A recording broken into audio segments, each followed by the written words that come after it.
1979년 10월 22일 김치열 법무장관은 박 대통령의 부름을 받고 밤에 청와대에 들어갔다.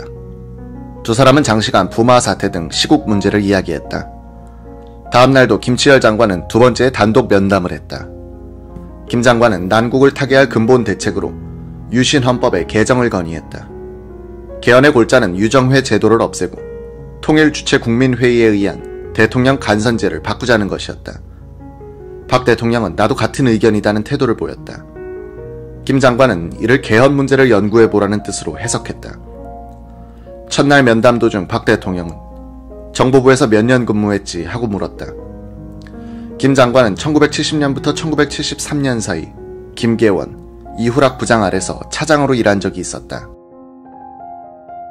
박 대통령의 물음에서 김 장관은 대통령이 자신을 정보부장감으로 생각하고 있다는 인상을 받았다. 박 대통령과 김 장관의 면담 직후 권력층 주변에서는 후임 정보부장은 김치열이란 얘기가 돌았다. 당시 공화당 의원이었던 이후락은 10월 24일에 같은 선거구 출신인 신민당 의원 최형우를 만나 당직 사퇴를 건의하면서 그런 귀뜸을 했다. 김 장관은 신민당 김영삼 총재에 대한 의원직 제명 직전에 강경책이 백약지장이라면 팔레비나 소모사의 말로가 왜 그렇게 되었겠습니까? 라는 일종의 상소문을 개인적으로 박 대통령에게 올린 적도 있었다. 이러한 김 장관에게 박 대통령이 중앙정보부장 자리를 맡기기로 결심했다면 그것은 전국의 근본적인 전환뿐만 아니라 유신체제의 진로에 대한 재검토를 뜻하는 것이었으리라. 김재규도 자신의 후임으로 김치열 장관의 이름이 오르고 있다는 것을 알았을 가능성이 있다. 상당수 정보부 간부들도 금명간 부장이 바뀐다고 믿고 있었을 정도였으니까 김재규로서는 내가 해치울 수 있는 시간도 며칠 남지 않았다는 강박관념이 생겼을 것이다. 현홍주 국장은 10월 22일 오후 2시부터 청와대에서 부마 사태에 대한 중간 보고를 했다. 박 대통령, 김재규 정보부장, 김계원 비서실장을 비롯하여 내무, 국방, 법무, 문교, 문공장관 등이 참석한 자리였다. 현 국장은 보고서의 제목을 부산 마산 소요 사건의 실태와 대책이라고 붙였다. 그 요지는 이러했다. 이번 사태는 단순한 학생 데모가 아니라 시민 일부가 가담한 폭동에 가까운 소요였다. 시민들이 가세한 이유는 각 계층별로 차이는 있으나 조세 저항, 일선 경찰관 등 행정기관의 부조리에 대한 불만, 빈부격차에 따른 위화감, 변화에 대한 기대감 등이다. 민심 수습을 위한 각종 대책과 함께 현 정부가 안정되어 있으나 정체함이 없이 항상 쇄신하는 정부라는 것을 보여줘야 한다. 정부 각 부처가 국민들에게 희망을 줄 수 있는 원대한 비전을 제시하고 항상 새로운 면모를 보이는 것이 중요하다. 구체적으로는 부산, 마산 사건 수사 결과를 빨리 발표할 것, 지방도시의 소요 진압 능력을 강화할 것, 관계기관의 예방정보 활동을 강화할 것, 서민생활 안정대책을 세울 것 등이다. 박 대통령은 이 보고에 대단히 만족했다. 그는 이 보고서를 국무위원들에게 읽어주고 총리 책임하에 대책을 시행하도록 하라고 지시했다. 박 대통령은 또 이번 사태는 충분히 사전에 예방할 수 있었는데도 불구하고 중앙정보부, 내무부 등 정보기관의 활동이 미흡했다고 지적했다. 이날 오후 5시 부마 사태 대책 수립을 위한 긴급 국무회의가 소집됐다.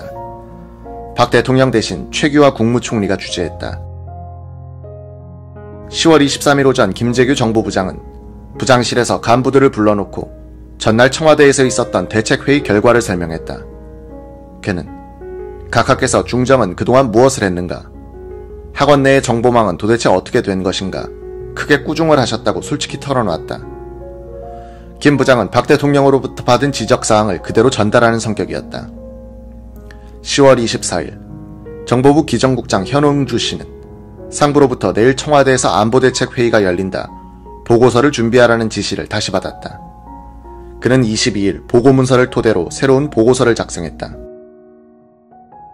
신민당 황낙주 총무는 10월 23일 정보부 김정섭 차장보로부터 만나자는 전화를 받았다. 황 의원은 24일 오전 약속된 장소인 서울시청 근방 백남빌딩의 한 사무실로 들어갔다. 들어가자마자 김정섭 차장보의 부하가 불쑥 전화기를 내밀었다. 언급결에 받았다. 김재규였다. 아이고 황 총무님 오랜만입니다. 중대한 문제가 있으니 지금 이리로 와주십시오. 안내는 김 차장보가 할 겁니다. 황 총무를 태운 뉴 코로나가 당도한 곳은 궁정동의 정보부장 사무실이었다. 문 앞에서 낯익은 김 부장이 기다리고 있었다. 응접실로 황낙주를 안내한 김재규는 30분 동안 딴소리를 했다. 일본의 도쿠가와 이에야스 이야기를 하더니 지도자는 후퇴를 잘해야 한다고 말하기도 했다. 박 대통령의 위대성에 대해서는 열을 내 말했다. 이윽고 부마 사태 이야기가 나왔다. 신문에선 양아치와 불량배가 데모했다고 하지만 실은 선량한 시민들과 학생들이 대부분이었습니다. 우리가 이 난국을 수습 못하면 광화문 내거리가 피바다가 됩니다. 이걸 수습할 분은 나와 황 총무뿐입니다. 이렇게 해서 본론이 시작됐다. 김재규는 난국 수습을 위해서는 김영삼 총재가 당의 일선에서 물러나야 하며 황 총무도 원내 총무직을 사퇴해줘야겠다고 말했다. 그는 이어서 김영삼 총재는 나와는 같은 피가 섞인 일가가 아닌가. 내가 그분이 망할 일을 하겠는가. 황 총무도 사퇴하면 경영하고 있는 진해 여상의 확장을 도와주겠고 2, 3년 뒤에는 롤백할 수 있도록 밀어주겠다고 미끼를 던졌다. 황 총무는 김재규가 말을 조리 있게 잘하는 데 놀랐다. 김재규는 계속해서 만약 황 총무가 불응하면 감옥에 안 보낼 수가 없다. 총무에 대한 모든 비위 조사는 다 돼 있다고 위협했다. 부마 사태가 진정 기미를 보이자 김재규는 중단된 신민당 당직자 사퇴 공작을 재개했다. 그는 이유라 공화당 의원에게 부탁하여 최영호 의원이 당기위원장에서 사퇴하도록 설득하도록 했다. 김재규의 의도는 황 총무 등 당직자들을 사퇴시키고 정운과 대행체제를 출범시켜 조정하려는 것이었다. 황 의원은 오후 4시쯤 선약이 있다고 거짓말을 한 뒤 궁정동 사무실을 나왔다. 김재규는 문 밖까지 따라 나오면서 부탁했다. 내일 기자회견을 통해 사퇴를 발표해주세요. 일을 잘 처리하고 함께 진해에 맑은 공기나 마시러 갑시다. 황 의원은 그 길로 같은 선거구의 공화당 의원 박종규를 찾아갔다. 박 의원은 황 의원의 이야기를 다 듣고 나서 바로 청와대에 대통령 면담 신청을 했다. 오후 5시 30분쯤 최강수 의전수석 비서관이 지금 바로 들어오시랍니다 라고 연락을 해왔다. 10월 24일 이날 박정희 대통령은 차지철 경호실장을 오전 9시 53분부터 10시 55분까지 만나는 것으로 일과를 시작했다. 그 직후 김재규 부장을 불러 32분간 보고를 받았다. 박 대통령은 오후 2시에는 조지 볼 전 미 국무차관의 예방을 받고 한국미술 5000년 전 도록을 선물했다. 박 대통령은 오후 4시 50분부터 6시까지 김계원 비서실장, 류혁인 정무일 수석, 신직수 특보, 김기춘 검사를 불러 시국 대책에 대해서 논의했다. 이들은 오후 6시부터 저녁 식사를 시작했다. 오후 6시 10분에는 면담 신청을 했던 박종규가 합류했다. 박 의원이 집무실 옆 식당으로 들어가니 박 대통령과 측근들이 칵테일을 들고 있었다. 마사는 어땠어? 자네 집은 피해 없었나? 박종규는 보고들은 부마 사태의 심각성을 이야기하고 온건한 대책을 건의했다. 오후 7시 30분쯤 저녁 식사가 끝나고 다른 사람들이 일어서는데 박 대통령은 자네는 남게라고 했다. 두 사람 만남자 박종규는 각하 오늘 낮에 황낙주 총무가 찾아왔습니다 라고 말문을 열었다. 김재규를 만났대. 그런 말은 없었습니다. 만났더라도 그런 말 하지 말라고 주의를 받았겠죠. 알아. 아까 다 보고받았어. 박종규는 김영삼 의원직 제명과 선별수리론의 부당성을 험구까지 섞어가면서 솔직하게 털어놓았다. 그는 공화당의 경직성도 비판했다. 2시간쯤 이야기를 했는데 박 대통령은 그렇다면 자네가 나서서 일단 김영삼과 의견을 나눠보게 라고 했다.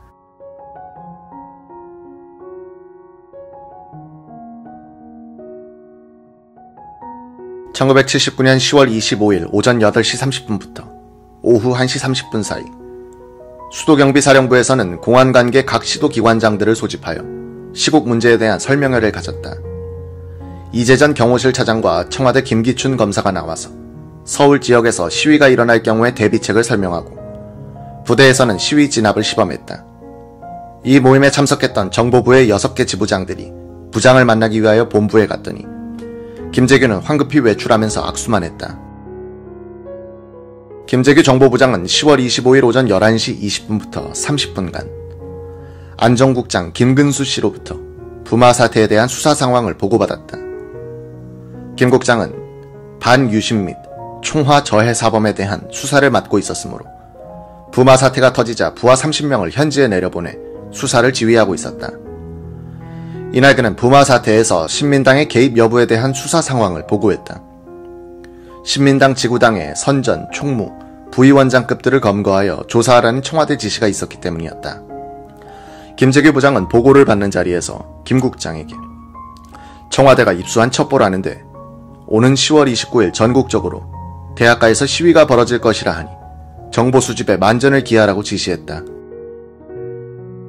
부마 사태 이후 사무실에서 자고 있었던 김 국장은 이날 오후 29일 시위설 첩보를 확인하기 위해 전국의 조직을 점검했다. 김계원 비서실장은 11.6 사건 뒤 군검찰신문에서 이런 말을 했었다. 부산 사태에 대하여 차지철은 각하에게 신민당이 배후 조종한 폭동이라고 해서 선입견을 갖게 하고 중앙정보부는 조사 결과 신민당이 아니고 남조선 민족해방전선 등 불온단체와 일부 반정부 학생들이 가담했다고 보고했으나 각하로부터 거절당하고 오히려 야단을 맞게 되자 김재규는 그 원인이 차지철의 농간에 의한 것이라고 눈치채고 분노가 극도에 달한 바 있습니다. 부마 사태는 이처럼 김재규와 차지철의 갈등을 증폭시켰다. 특히 박 대통령이 차 실장의 엉터리 정보 보고에 넘어가 부산 사태를 김영삼 총재의 신민당원들이 사주한 것이라는 선입견을 갖게 되고 그런 조작된 결론이 나오도록 김재규의 정보부를 압박해간 것은 결과적으로 자신의 생을 단축시키고 만다. 1979년 10월 25일은 목요일이었는데 맑았다. 이날 박 대통령은 을에 그러하듯이 차지철 경호실장을 만나는 것으로 일과를 시작했다. 오전 9시 40분부터 10시 15분 사이 약 35분간 차 실장은 시국 및 야당 동향에 대해서 보고했다.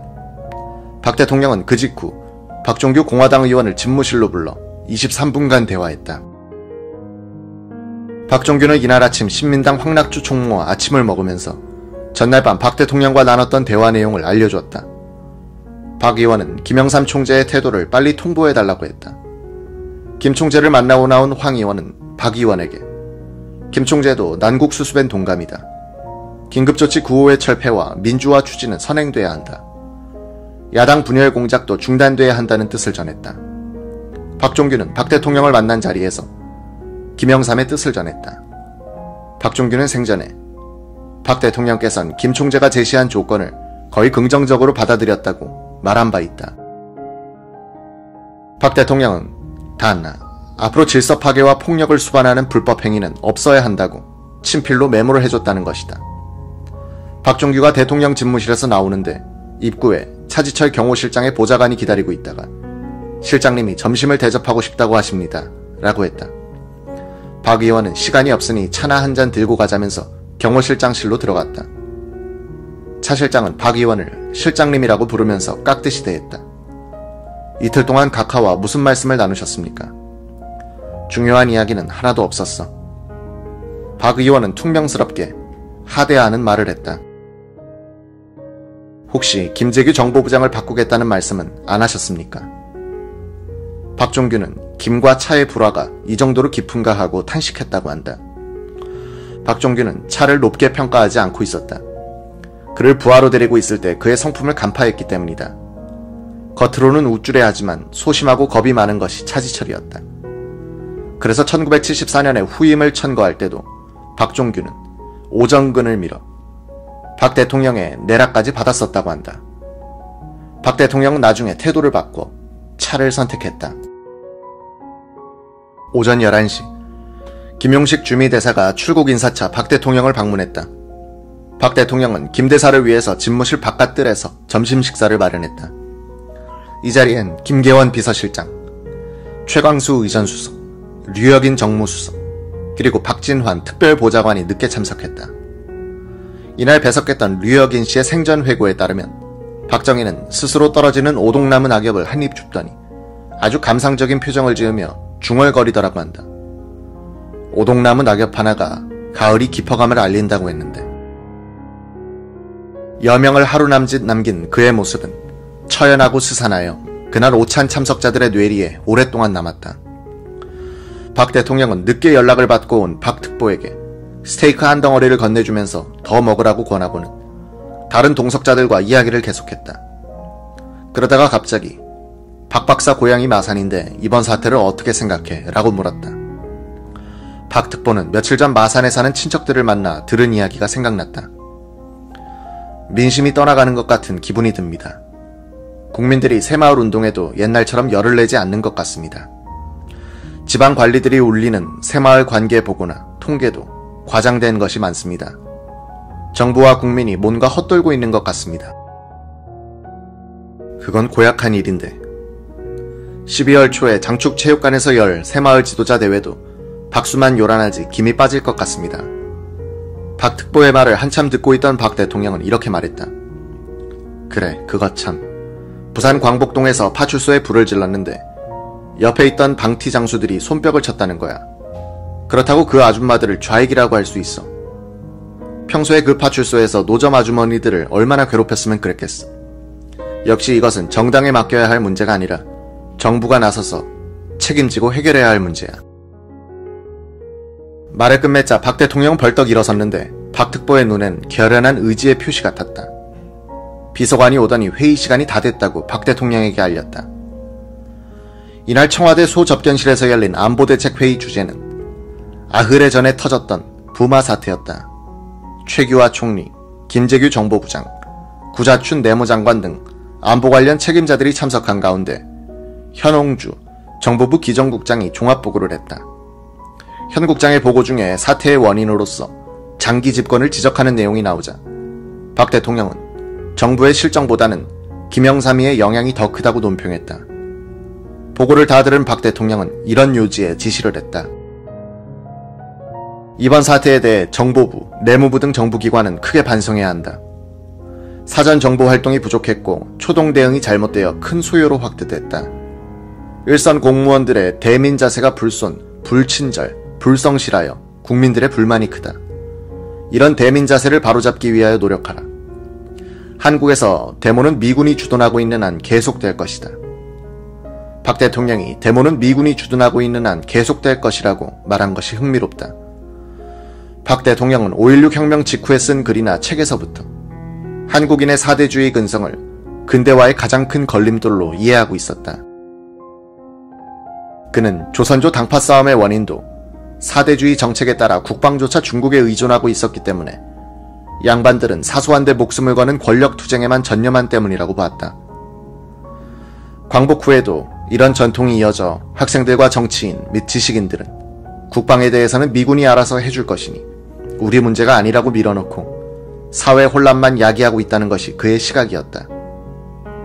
그는 자주국방을 할 수 없는 나라는 진정한 독립국가라고 볼 수 없다는 생각을 갖고 있었다. 그는 죽기 하루 전까지도 한국인의 사대성을 개탄하고 있었다. 인간이든 국가든 자신의 생존을 남에게 맡겨놓고 사소한 데 목숨을 거는 것은 성숙된 인격이나 국격을 갖추는데 결정적 장애 요인이 된다는 문제의식을 죽을 때까지 견지해왔던 것이 박 대통령이었다. 오후 4시 13분에 회의는 끝나고 박 대통령은 참석자들과 함께 대접견실로 옮겨 나라 잃은 사람들이라는 20분짜리 월남 패망 관련 영화를 봤다. 박 대통령은 오후 4시 50분부터 오후 5시 38분까지 김재규 정보부장의 보고를 받았다. 이 자리에서 무슨 이야기가 오고 갔는지 알 수 없으나 이것이 두 사람의 마지막 공식 만남이 되었다. 박 대통령은 오후 5시 38분부터 오후 6시 12분까지 최규하 총리의 보고를 받았다. 1979년 10월 26일 새벽, 잠자리에서 박종균은 전화벨 소리를 들었다. 시계를 봤더니 새벽 2시였다. 수화기를 드니 박 대통령이었다. 자네 어제 낮에 나한테 한 말 틀림없지. 아침에 삽교천에 가는데 들어와서 구체적인 이야기를 하도록 하세. 박 대통령은 상당히 기분이 좋은 것 같았다. 10월 26일 정보부 기정국장 현옹주 씨는 오전 11시쯤 예산관계 문서의 결재를 받기 위해 김재규 부장 비서실로 올라갔다. 대기하는 다른 국장들이 많았다. 비서실 직원에게 결재를 받을 수 있을 때 알려달라고 한 뒤 내려왔다. 오후 2시쯤 비서실로부터 연락이 와서 김 부장에게 5건의 서류 결재를 받았다. 약 5분이 걸렸다. 현 국장은 특이사항을 눈치채지 못했다. 다른 국장들도 결재를 기다리고 있었다. 박 대통령과 김재규를 가장 가까이 모셨던 두 사람은 10월 26일 저녁 7시 40분에 궁정동 식당에서 일어난 일을 짐작도 할 수 없었다. 10월 26일 오후 2시 시점에선 김재규 자신도 5시간 뒤 자신이 무슨 일을 저지르게 될지 알 수 없었을 것이다. 그날의 만찬은 박 대통령이 선택한 시간과 장소였다. 차지철로부터 만찬이 있다는 연락을 받고 나서야 김재규는 비로소 시해 계획에 착수했으므로 아주 피동적으로 이뤄진 거사였다. 최근에 돌았던 정보부장 해임설 등으로 인하여 김재규가 자기의 지위가 위태롭다고 생각한 것 같으며 정보부장의 막중한 위치로 보아 감히 정권을 차지할 수도 있다고 망상한 것이 아닌가 생각됩니다. 정보부 총무국장 주진균 씨는 김재규의 범행 동기에 대해서 이렇게 진술했다. 첫째는 김재규의 무능력으로 인한 각하의 불신임이고, 둘째는 최근에 있었던 요직 개편설과 더불어 정보부장 경질설이 나돌았기 때문입니다. 후임으로는 김치열 법무장관이나 구자춘 내무장관이 될 것이라는 말이 돌고 있어 본인이 불안하게 느꼈을 것이고, 셋째는 정권 야욕에 대한 망상이라고 생각됩니다.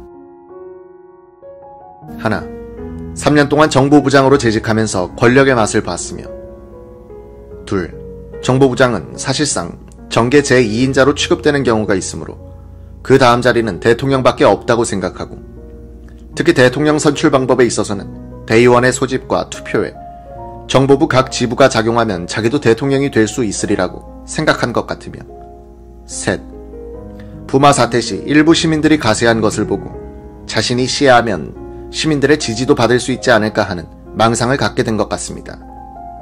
넷, 김재규가 부임한 후 2차 장사나 이국 군사과를 대폭 강화하여 운영했습니다.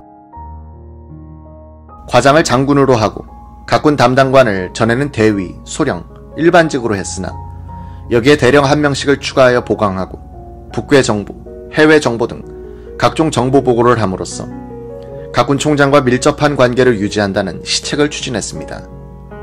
이로 인해 군에 영향력을 미칠 수 있다고 생각한 것 같으며, 특히 자신이 육군 중장 출신이므로 군을 장악할 수 있다고 생각한 것 같습니다.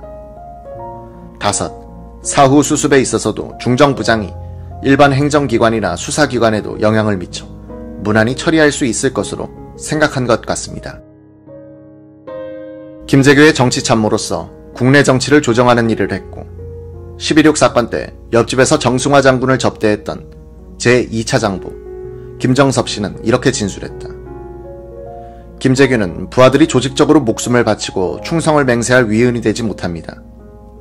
혼자서 과대망상을 그려본 것이지 그것을 입 밖에 내어 세력을 규합할 만한 대담한 인물이 되지 못하므로 배후 세력도 있을 수 없다고 판단됩니다. 원래 머리가 그리 명석한 편이 못되고 말이 비교적 적으나 자존심을 상했을 때 반발하는 반사작용이 강한 편이라고 봐왔습니다. 일종의 소영웅주의적인 발상이 아니었나 하는 생각이 듭니다.